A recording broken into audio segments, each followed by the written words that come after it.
بیاین یه حقیقت تلخ رو با هم مرور کنیم. کائنات نه به تو اهمیت میده، نه به آرزوهات، نه به دردت، نه به رویاهات.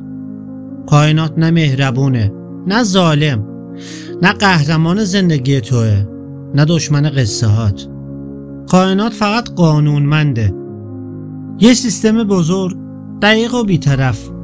هرچی بهش بدی با همون فرکانس بهت جواب میده، نه بیشتر نه کمتر.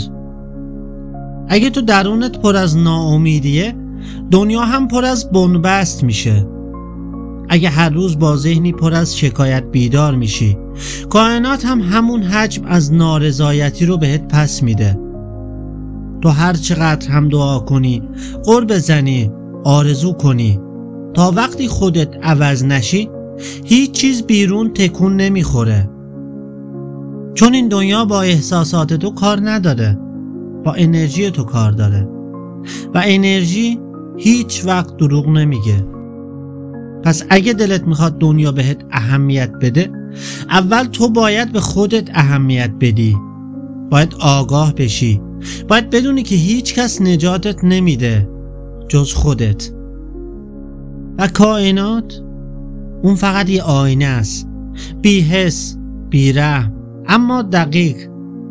هر چی تویی اونو بهت نشون میده.